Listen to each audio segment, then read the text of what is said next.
This space, Bitcoin Embassy Bar, has turned into a second home for everyone, not just Stoxy Maxis, not just Bitcoiners, but for everyone that wants to learn or wants to meet more amazing people and learn more about Bitcoin.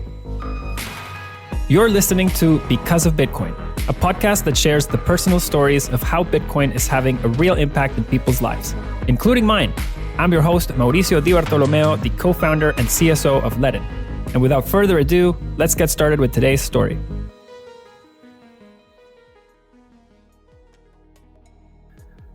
How does a digital asset manifest itself in the real world? Who champions it in the absence of a leader? Who are its evangelists? Translating an idea into action and spreading its influence requires human action. And Bitcoin is no different. It's the people, the champions and the revolutionaries who educate others that have helped the virus spread as far as it has. Paradoxically, it is us, analog creatures in meat space, who can empower a more equitable and digital future through tools like Bitcoin. Lorena Ortiz has been one of these champions for Bitcoin. She's an entrepreneur and the founder of the Bitcoin Embassy Bar in Mexico, which, by the way, I love.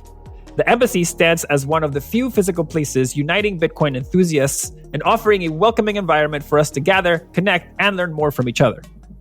Lorena wears many hats as a podcaster, content creator, and Latin America community master at Fedi. She is also a fellow Bitcoin OG, and her story is one that a lot of us can relate to. In today's episode, we cover how she grew the Bitcoin community in Mexico City from essentially scratch to the powerhouse that it is today, and how she's planning to do it all over again.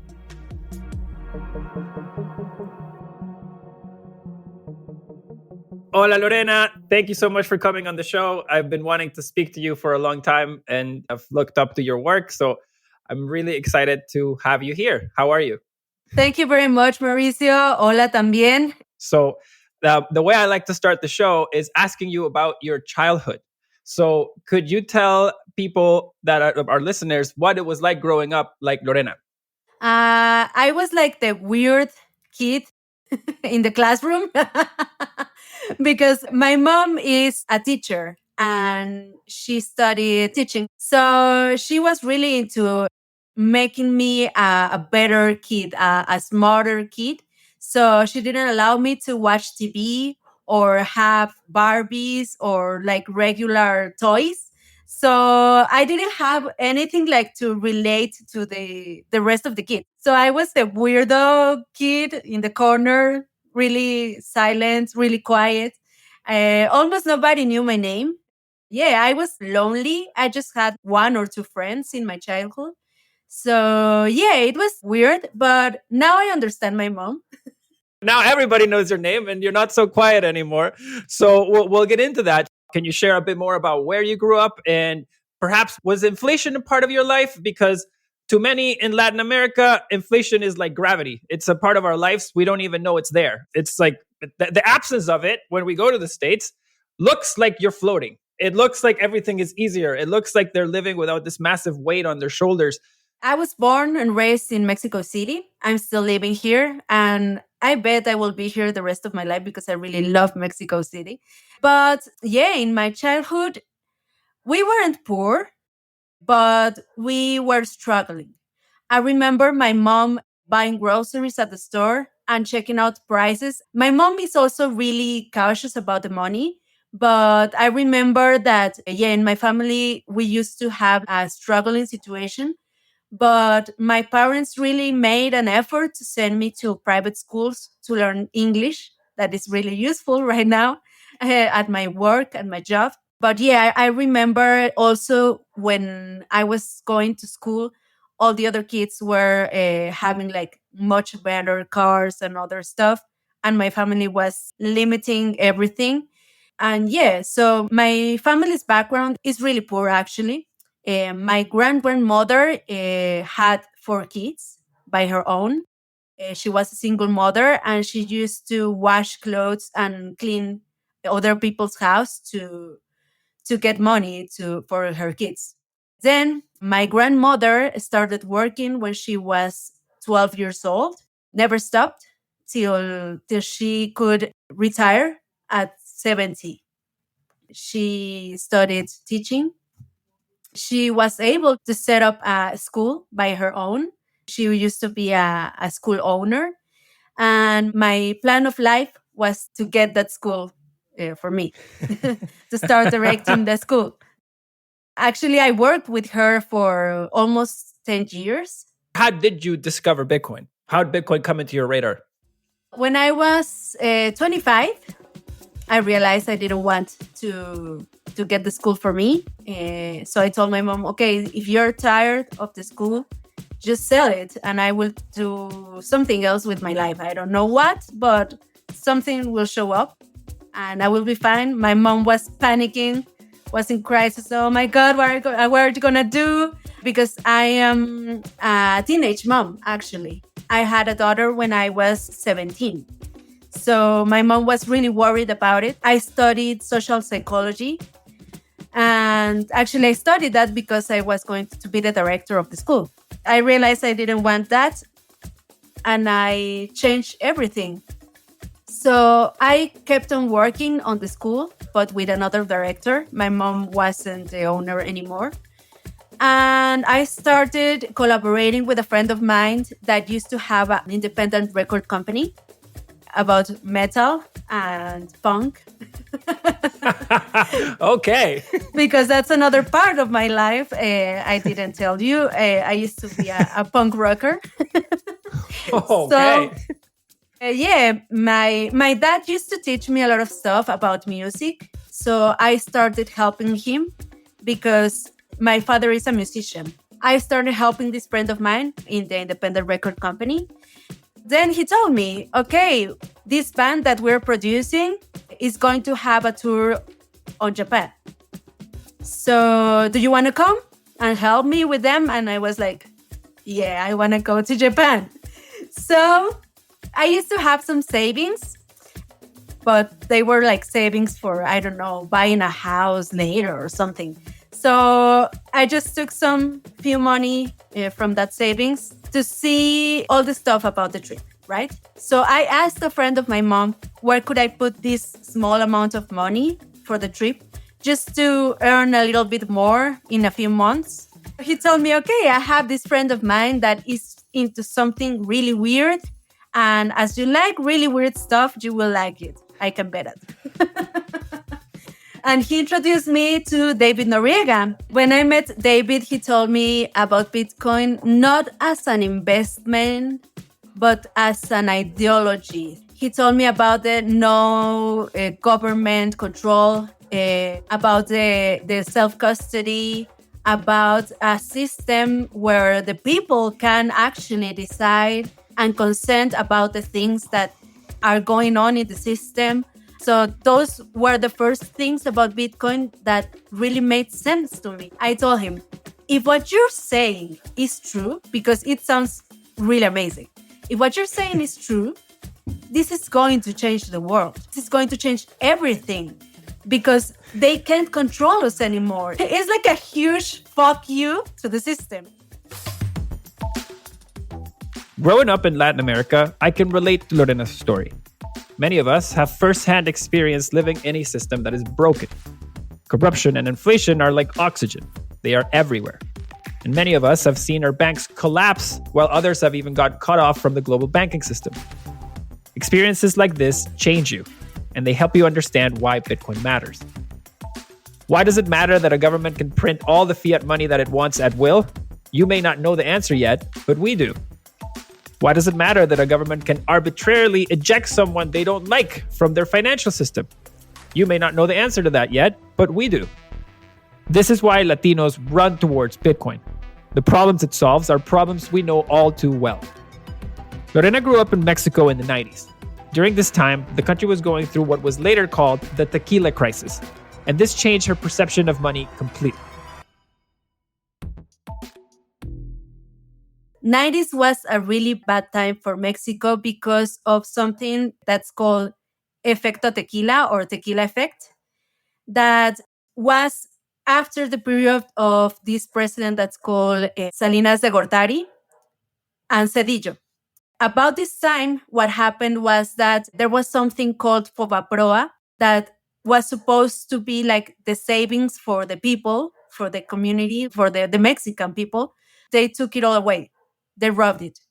So by the time when the economy of Mexico growed so much, and there was time for like restraining the credits and to take a few bucks about the foie gras, there was gone. There was nothing. Our currency was really inflated. We used to have these big bills. As a kid, we used to play around in my grandma's house. And I don't know if you have ever played escondidas, like hide and seek, right? In English. I used to hide in some places in my grandma's house. And one day I was hiding in the closet. My foot hit something in the closet, in the floor of the closet, and there was like a huge box made of wood. I went out of the closet and ran to the kitchen to tell my mom, Mom, I found a box full of bills, of coins. I took her to the closet and I showed her the box, and she had a face of disappointment that I just couldn't handle. She was like, Oh, sweetie, you don't have a clue. Anna still has that little wooden box. During our interview, she showed it to me, and it was full of bills. Bills that once represented the value of months' worth of work and had now become as valuable as toilet paper. I too have a little wooden box filled with worthless bills that I kept from my time in Venezuela. These bills may not have any monetary value, but they taught Lorena and I a priceless lesson. Governments can make the value of your savings in their local currency go away overnight. But governments can't do that to Bitcoin, and that's why we're here. These worthless bills serve as a reminder of why we do what we do. So you didn't end up going to Japan. You bought Bitcoin, I presume, after Noriega told you about it. Then what was the journey after you buy Bitcoin, and how do you decide that you want to dedicate your life to this? Okay, so I bought Bitcoin. My first part of Bitcoin was 500 pesos. That it's maybe $20, $25, because I had it in my pocket. So I told him, okay, sell me some Bitcoin. So the first day that I heard about Bitcoin, I bought Bitcoin. And he told me how to use a wallet. I bought my first small amount of Bitcoin back then. The price was $7,000. So I realized it was like going up and then a little bit down and going up. And I was like, okay, let's put it all then. So all my savings, I just put them all into Bitcoin. And then the bull run to the 20,000 occurred. So it was a good deal for me. I told David, okay, now I have this amount of money. What should I do with it? And he told me, okay, you can take just a few of it out for your savings or something and keep the rest. It was a good move, a smart move. I was really lucky because you're not always that lucky. After that, we started talking about other stuff. Then he told me his idea about opening a place that was a physical place in Mexico City for Bitcoiners. The idea was from him, but he wanted a cafeteria. And I was like, no, man, we're in Mexico. We need beer and tequila there. So, yeah, we started developing the project. I found a really cool place in Roma Norte. And yeah, it took us almost a year to open the place. We opened in December of 2018. Wow. So I have to share a little sidebar about the concept of Bitcoin embassies, because yours was one of the very few in the world. I believe there was another one in Paris, and I believe there was one in Montreal. And the reason I know this is because right around the time when you were opening your Bitcoin embassy and the one in Montreal had opened, I was leaving Venezuela with my family, and we were getting kicked out. And we had to basically take our miners somewhere, but we didn't know where, because the Bitcoin community was very small. There was hardly any conversations on Twitter. I wasn't in the Bitcoin talk forums. So I had to basically find somebody in meat space that was openly a Bitcoiner that was able to help us or guide us. So the only person I found was the Bitcoin embassy in Montreal, which was run at the time by Francis Pouliot. And I emailed him and he responds to me and helps me, offers me guidance to bring my miners into Canada, which is where I was in school at the time. And so that kind of led me to this. My journey was deeply influenced by a physical space, much like the one you've built. And I've been to your space. We've hosted events at your space. I'm a huge fan of the Bitcoin Embassy in Mexico and continue to be. I can only imagine how many experiences you have, but is there anyone that sticks out that you would like to share? Oh my God. Actually, all of my friends now are Bitcoiners, and almost all of them, I met them because of Bitcoin Embassy Bar. And I'm so grateful, Mauricio, because they're such an amazing group of people. Oh my God, I want to cry. Yeah, they're amazing. They're the best people I've ever met in my life. I've met a lot of friends thanks to the embassy. You are integral part of the Mexican Bitcoin community. I am yet to meet one single Mexican Bitcoiner that does not reference Lorena and the Bitcoin Embassy. So you have become this sort of center of gravity, I would say, for the Bitcoin community in Mexico. And this is, as a Latino, it's something that makes me incredibly proud. What do you think that Bitcoin Embassy has contributed to, and what would you like to see it do into the future? Okay, so a lot of people that came around 2018, 19 were clueless about what Bitcoin was. A lot of people that used to come to the bar. First of all, I used to be there from the opening time to the closing time every day, the first year. So I met a lot of people in that year. I used to sit down with them and explain to them what Bitcoin was in like a mini class that I used to do. So a lot of friends that are now more into Bitcoin, I met them back then. So I don't like to be like, oh, I made Bitcoiners, but actually I did. You minted Actually I did. them. Yeah, I'm into them. Yeah. These friends, also a lot of the community, really young community, but some of them don't have any clue about Bitcoin at all. They talk about smart contracts, they talk about all this development and second ledgers in Ethereum and other stuff, but they don't have any idea about what Bitcoin is and how Bitcoin works. A lot of people that are really toxic when they met somebody that is into Web3, they just reject them or treat them like really bad or make fun of them. I don't do that. I don't like that. Actually, I don't like making fun of anybody anyhow. So when somebody that is into Web3 or into Ethereum or into Polkadot or something arrives to Bitcoin Embassy Bar, I listen to them. I listen to them. I listen to them ideas. I listen to their projects, what they're doing, and I try to pull them to the dark side of Bitcoin. Yeah, I try to make them understand that it's really important for them to understand Bitcoin. They are already in Web3, right? But you have to understand where all this comes from Right. and what is the base and what is like the parameter where how you should measure everything else. Because Bitcoin is one of a kind. Bitcoin is like the holy grail. And there will be nothing like that never again.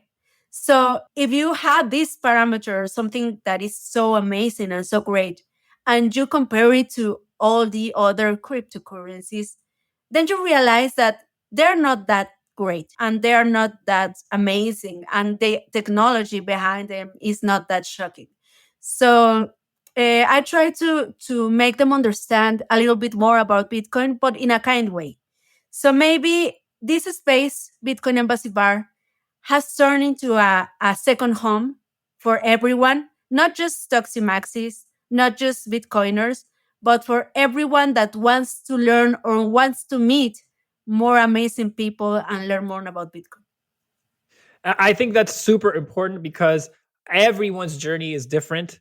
I've met many Bitcoiners that have started out as big Ethereum fans or big Solana fans or big this fans. And then slowly but surely, you arrive at your own conclusions and you realize that Bitcoin is really the only main decentralized asset at scale. And that, yes, other assets and other functions can be carried out on these other blockchains, but it won't be Bitcoin. It will never be Bitcoin. It'll be something else, completely different. But it can have a very compelling value prop. I speak as a person that supports stablecoins. I'm a big fan of stablecoins. And yes, they have trade offs in terms of centralization and they're pegged to a particular government's currency, all you want. But when you're asking somebody whether you want a world class centralized operator in the US to manage your float or some gangster outlaw president that controls your corrupt local banking system, you're going to take your stablecoin all day long with a smile ear to ear. And that's what I think. I shouldn't fault that person because they understand stablecoins faster than they understand Bitcoin. If you do that, you're alienating somebody and you're making all of our jobs harder, right? So I think what you're doing, in my view, in my personal view, is the correct approach to grow the tent and to bring everybody under our tent at their own pace. We don't got to force somebody to believe or see eye to eye with you. Just get them to look at facts, right? And now this is a great segue, bringing it back to Bitcoin, because you recently joined Fedi, and I'm very excited about Fedi. If you could please elaborate or explain to our audience what is Fedi. Fedi is a super app that runs in Fedimint, that is an open source protocol based on Bitcoin. This super app allows you to make community custody, allows you to make easier, faster, and cheaper transactions, and even interact with other applications of Bitcoin. I mean, you can have all your Bitcoin ecosystem in one place, but it's not centralized. It's based in the community. This is all like a voucher that says, okay, this is worth Bitcoin, right? But it's not Right. like everybody can mint these vouchers. It's just like the original transaction of funding the federation that attach it to the principal change is the one that mints these vouchers that can be used in all the federation. And that's why it's cheaper and faster. Got it. Got it. So there's no nodes, there's no channel liquidity to manage. It's, I guess, simpler in that sense. There are guardians that can mint this eCash, and there is something that is called Lightning Gateway. So that way you're not like in a closed system, right? You can Got it. interact with other Lightning network wallets and other stuff. Yeah. And what type of work are you doing for Fedi in Mexico City? Actually, I think it's the best job ever. It's the job that I always dreamed about.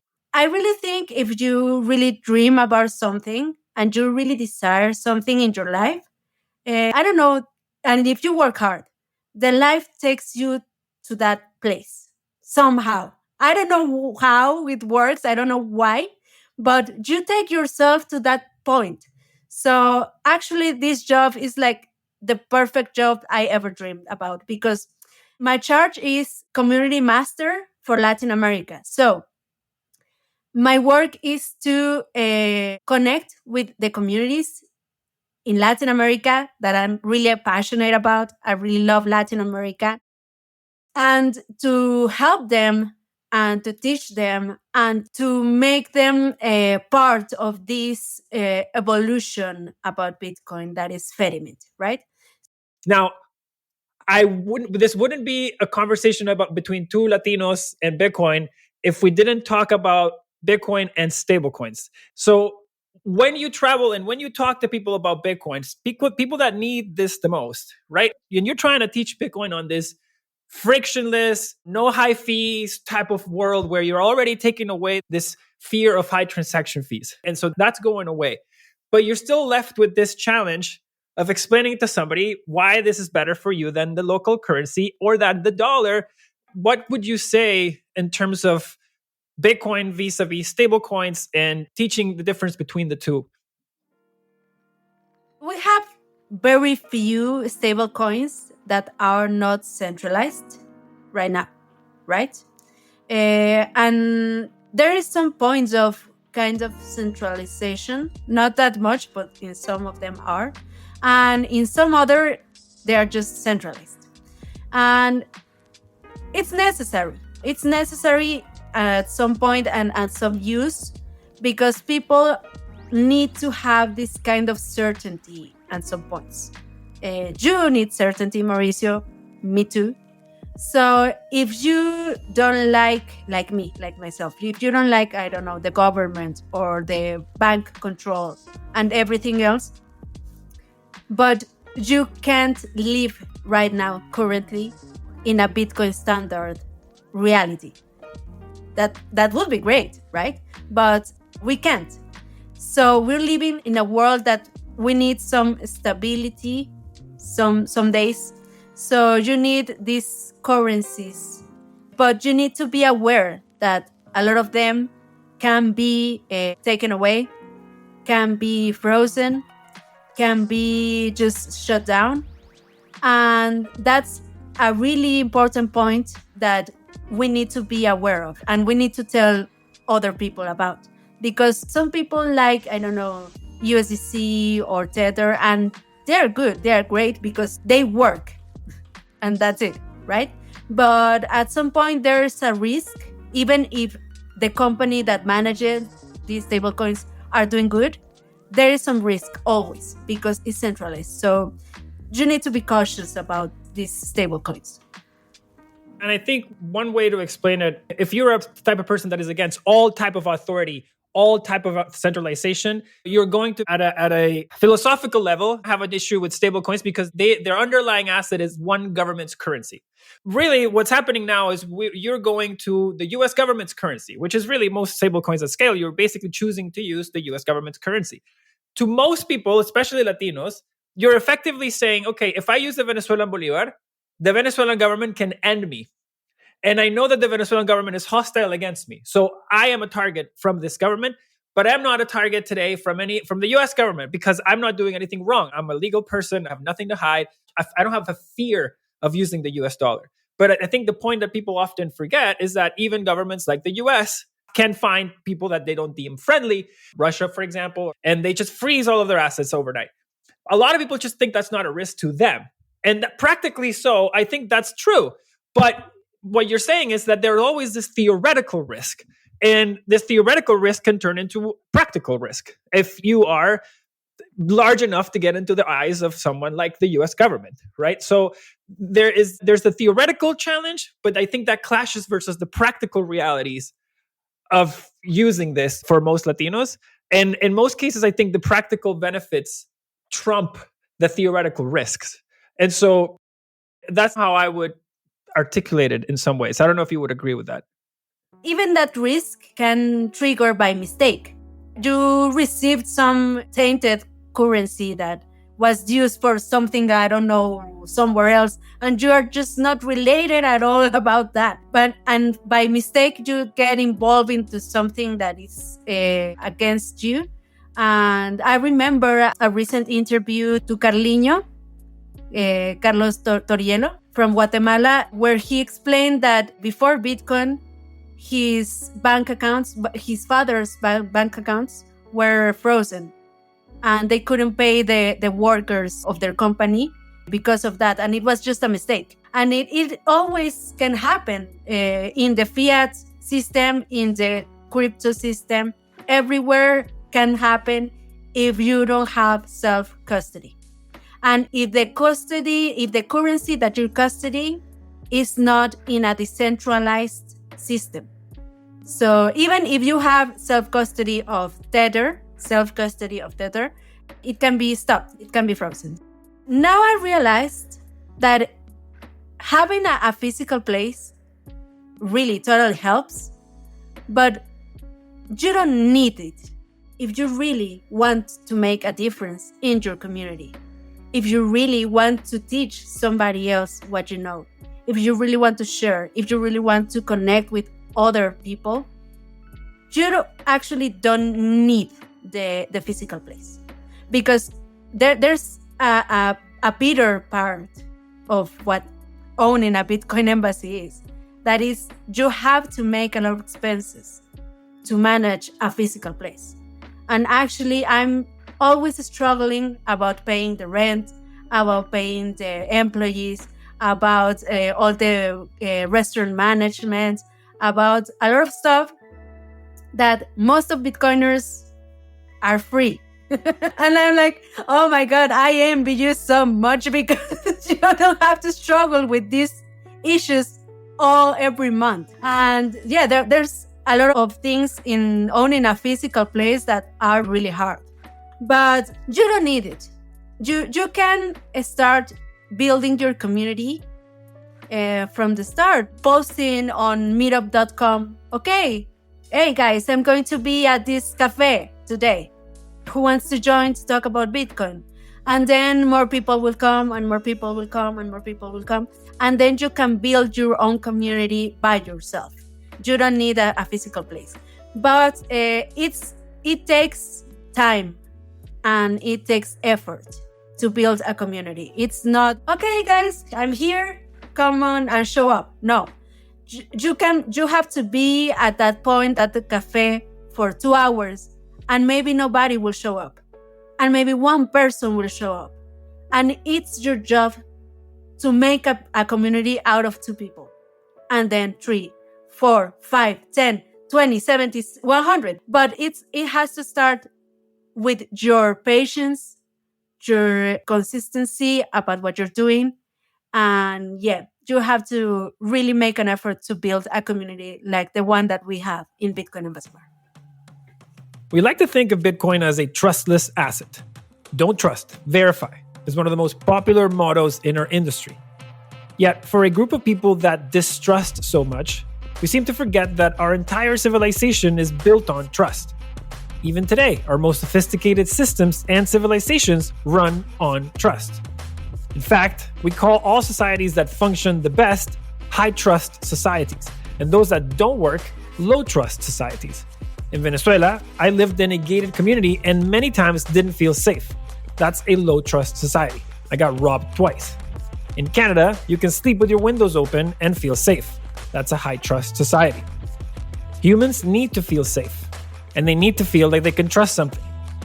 Most Bitcoin users don't run nodes. They trust those of us who do. To say that we are building a trustless movement is naive. With trust comes community, and with community comes adoption. That helps all of us. In a world full of NFTs and digital personas, people like Lorena have devoted their efforts to building real-life connections and creating a positive space for people to have fun and learn. At the end of the day, we live in a physical world. And no matter how much digital wealth we have, it'll mean nothing if we can't enjoy it with those who we love doing the things that we enjoy. Thank you, Lorena, and everyone else who's working to build positive spaces for the Bitcoin community to thrive in need space. If you'd like to learn more about Lorena, you can follow her at LoreBitcoin on all social media like X, Instagram, and TikTok.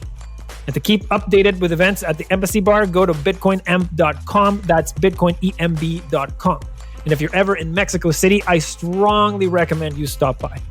Thank you so much, and we'll be back with another great episode of Because of Bitcoin.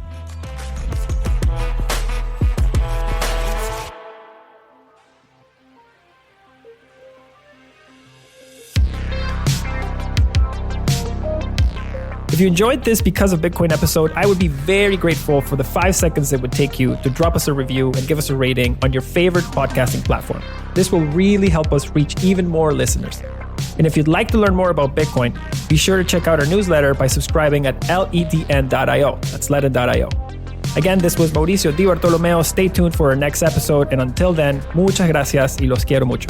Ciao, ciao.